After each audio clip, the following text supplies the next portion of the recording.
ओम नमः पार्वती पतये नमः।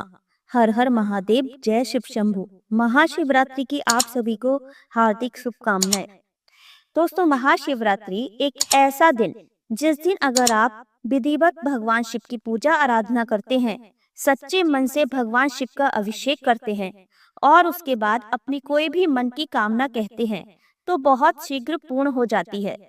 शास्त्रों के अनुसार जो भक्त पूरे वर्ष भगवान शिव की पूजा आराधना नहीं कर पाते, शिवालय नहीं जा पाते या फिर शिवलिंग का अभिषेक नहीं कर पाते, तो वर्ष में मात्र एक दिन यानी कि फाल्गुन मास की कृष्ण पक्ष की चतुर्थी तिथि पर महाशिवरात्रि पर अगर आप शिवलिंग का अभिषेक करते हैं या शिवलिंग का पूजन करते हैं तो भी आपके मन की समस्त कामनाएं पूर्ण हो जाती हैं और पूरे वर्ष भगवान शिव की पूजा का फल आपको प्राप्त हो जाता है। इसलिए आज के दिन सभी भक्त भगवान शिव की आराधना जरूर करें।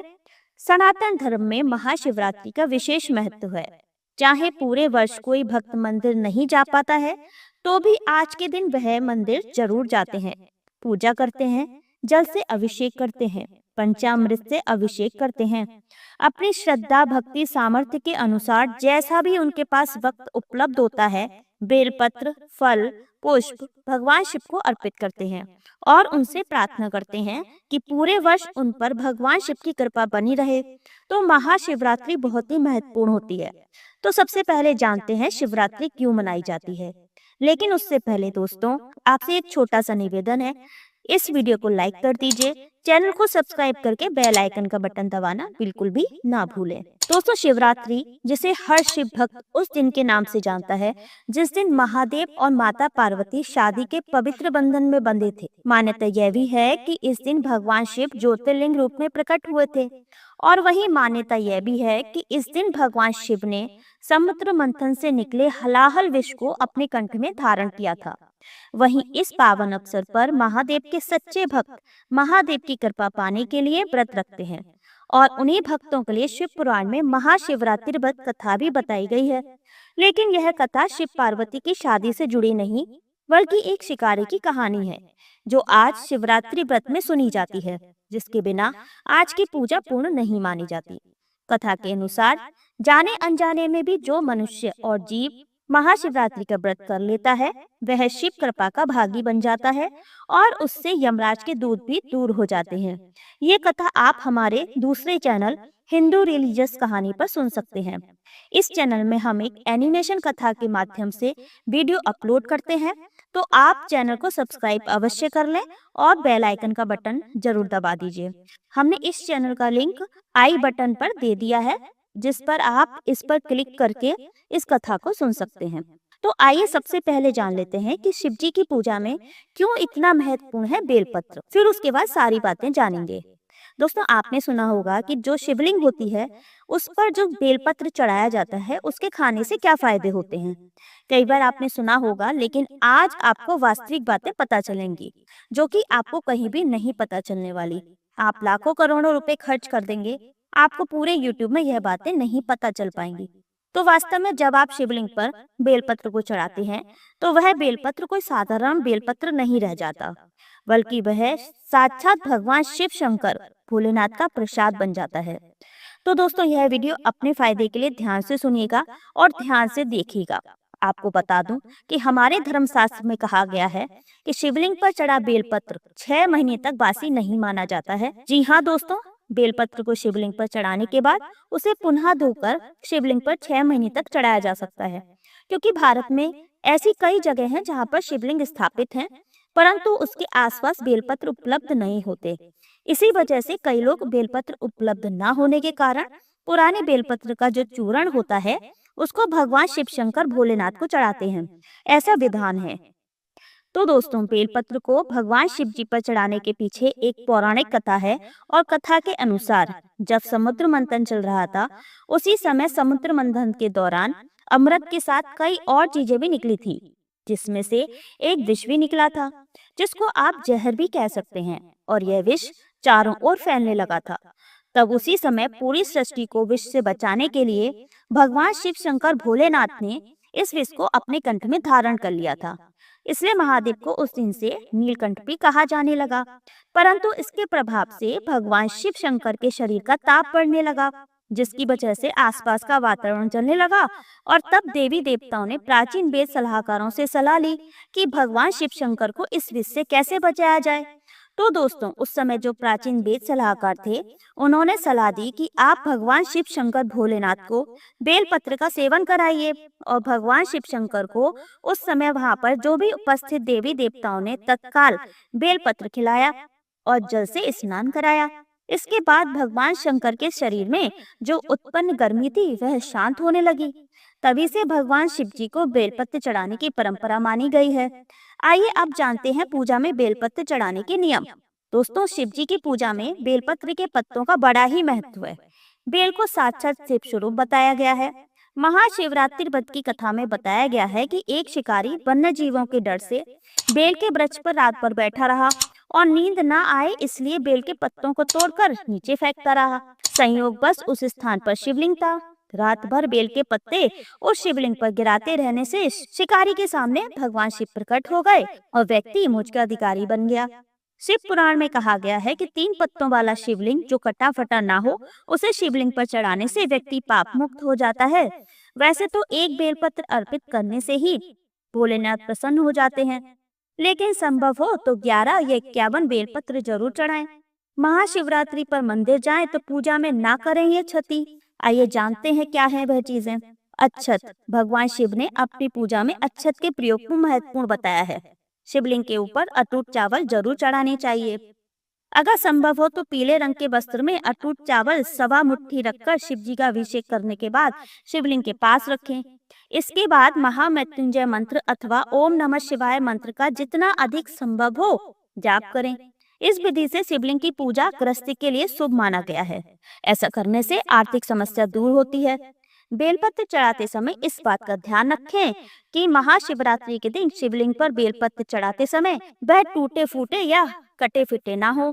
बेलपत्र में 3 पत्र पूरे हों। बेलपत्र में 3 पत्तियों को ही एक माना जाता है। वहीं अगर 3 पत्तों से ज्यादा बेलपत्र मिले तो यह दुर्लभ माना जाता है। साथ ही बेलपत्र जिस तरफ से चिकना हो उसी तरफ से शिवलिंग को अर्पित करें। अब मैं आपसे बात करने वाली हूँ कि शिवलिंग पर कौन सी वस्तु अर्पित करने से किस फल की प्राप्ति होती है।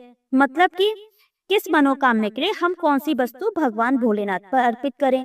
धन प्राप्ति के लिए, संतान प्राप्ति के लिए, जीवन में कोई बाधा आ रही है तो उसे दूर करने के लिए, या फिर अगर आप बीमारियों से बहुत अधिक परेशान हैं, लंबे समय से बीमार हैं, तो उसे दूर करने के लिए कौन सी वस्तु है जो अर्पित करनी चाहिए। कुछ लोगों को मोक्ष की प्राप्ति की कामना होती है, तो मोक्ष प्राप्ति कामना के लिए किस वस्तु का अभिषेक भगवान भोलेनाथ को करना चाहिए। तो दोस्तों, आज की वीडियो बहुत ही ज्यादा महत्वपूर्ण है। महाशिवरात्रि पे अगर आप किसी विशेष मनोकामना के लिए भगवान शिव का अभिषेक करना चाहते हैं तो यह बहुत आवश्यक है कि शिव पुराण के अनुसार हमें क्या वस्तु अर्पित करनी चाहिए, जिससे कि भोलेनाथ की कृपा हमेशा ही हमारे ऊपर बनी रहे। संपूर्ण जानकारी आपको इस वीडियो में मिलने वाली है। दोस्तों, वीडियो को पूरा जरूर देखिएगा और वीडियो अच्छी लगे तो लाइक जरूर करिए, शेयर भी जरूर करिए। और चैनल पर पहली बार आए हैं तो चैनल को अभी तक सब्सक्राइब नहीं किया है तो चैनल को सब्सक्राइब करके बेल आइकन का बटन जरूर ही दबा दीजिए। तो चलिए बात करते हैं, सबसे पहली कौन सी वस्तु अर्पित करने से अच्छे स्वास्थ्य की प्राप्ति होती है, रोग और दुख से मुक्ति मिलती है। क्योंकि देखिए, धन आपके पास हो, परिवार में सब कुछ अच्छा हो, लेकिन अगर आपका स्वास्थ्य अच्छा नहीं, आप बीमार रहते हो हमेशा, ऐसी अवस्था में आप किसी भी प्रकार के सुख का भोग नहीं कर सकते। तो सुखों का भोग पाने के लिए भी स्वास्थ्य का अच्छा होना अत्यंत आवश्यक है। तो अच्छे स्वास्थ्य के लिए और लंबी बीमारी से अगर आप परेशान हैं तो उससे मुक्ति के लिए कुशा का जल, जी हाँ दोस्तों ध्यान से सुनिएगा, कुशा का जल भगवान शिव को अर्पित करना चाहिए। तो थोड़े से जल में अगर आप कुशा डाल दें, मतलब कुशा घास अगर आपको मिल जाती है, वैसे नॉर्मल मिल ही जाती है, लेकिन अगर आपको नहीं मिलती है तो आप पूजा की दुकान से भी ले सकते हैं। तो उस कुशा घास को अगर आप जल में डालकर भगवान शिव का अभिषेक करते हैं, महामृत्युंजय मंत्र का जप करते हुए 108 बार उस जल से अभिषेक करते हैं, तो निश्चित ही आपको लंबी बीमारी से मुक्ति मिल जाती है। बड़ी से बड़ी बीमारी हो तो वो भी दूर हो जाती है। अगर आप भौतिक सुख सुविधाओं की कामना रखते हैं, क्योंकि सभी रखते हैं, सभी चाहते हैं कि उनके पास बड़ा सा घर हो, बड़ी गाड़ी हो, कई मकान हो, कई प्रॉपर्टी हो, तो ऐसे में आपको शिवलिंग का अभिषेक दही से करना चाहिए। दही से शिवलिंग का अभिषेक करने से समस्त प्रकार के भौतिक सुविधाओं की प्राप्ति होती है। और कर्ज से मुक्ति के लिए, धन प्राप्ति के लिए गन्ने के रस से शिवलिंग का अभिषेक करना चाहिए। ध्यान से सुनिएगा, अगर आपको कर्ज से मुक्ति चाहिए तो आपको गन्ने के रस से शिवलिंग का अभिषेक करना चाहिए। और अगर आप धन प्राप्ति के लिए बहुत अधिक परेशान हैं तो शहद मिश्रित जल से भी आप शिवलिंग का अभिषेक कर सकते हैं। सबको आसानी से नहीं मिल पाता है, तो ऐसे में आप एक पात्र में थोड़ा सा जल लें और उसमें थोड़ा सा शहद मिला लें या गुड़ मिला लें, और ये जल भी आप भगवान शिव को अर्पित करते हैं तो भी धन प्राप्ति में आ रही समस्त बाधाएं दूर होती हैं, कर्ज से मुक्ति मिलती है, अपार धन संपदा की प्राप्ति होती है। तो इस उपाय को महाशिवरात्रि पर करने से धन का आगमन भी होता है, धन का संचय होता है और धन में दिनों दिन वृद्धि भी होती है। अब बात करते हैं कि रोग से जल्द छुटकारा चाहते हैं तो क्या करना चाहिए। तो दोस्तों, इसके लिए एक तो आप चाहे तो कुशा मिश्रित जल अर्पित कर सकते हैं, और दूसरा इत्र मिला हुआ जल। जी हाँ, ध्यान से सुनिए, इत्र मिला हुआ जल भी आप भगवान भोलेनाथ को अर्पित करते हैं तो शीघ्र ही बीमारियां दूर होती हैं। लेकिन दोनों में फर्क है। अगर बहुत समय से आप बीमार हैं और फिर बीमारी से आप मुक्ति चाहते हैं, मतलब कोई लंबी बीमारी हुई है आपको, तो जल में कुशा डालकर अर्पित करने से आपको शीघ्र लाभ होगा। लेकिन कोई छोटी मोटी बीमारी है, आप थोड़ी बहुत बीमारी से परेशान हैं, तो ऐसे में आप जल में इत्र मिलाकर भी अभिषेक कर सकते हैं, जिससे कि शीघ्र ही आपकी बीमारी दूर हो जाएगी। और शिव पुराण के अनुसार अगर आप संतान की कामना रखते हैं तो आपको गाय के कच्चे दूध से शिवलिंग का अभिषेक करना चाहिए। गाय के कच्चे दूध से भगवान शिव का अभिषेक करने से संतान की भी प्राप्ति होती है और मानसिक परेशानियों से भी आपको मुक्ति मिलती है। मतलब मानसिक रूप से अगर आप बहुत अधिक परेशान हैं, शनि की और चंद्रमा की युति है, विष योग है, शनि और चंद्रमा का दृष्टि संबंध हो या राहु चंद्रमा के साथ हो, केतु चंद्रमा के साथ हो, मतलब पापी ग्रहों के साथ अगर चंद्रमा होता है तो मानसिक अशांति होती है दोस्तों। तो ऐसी अवस्था में अगर आप कच्चा दूध भगवान शिव को अर्पित करते हैं तो आपको मानसिक शांति भी प्राप्त होती है।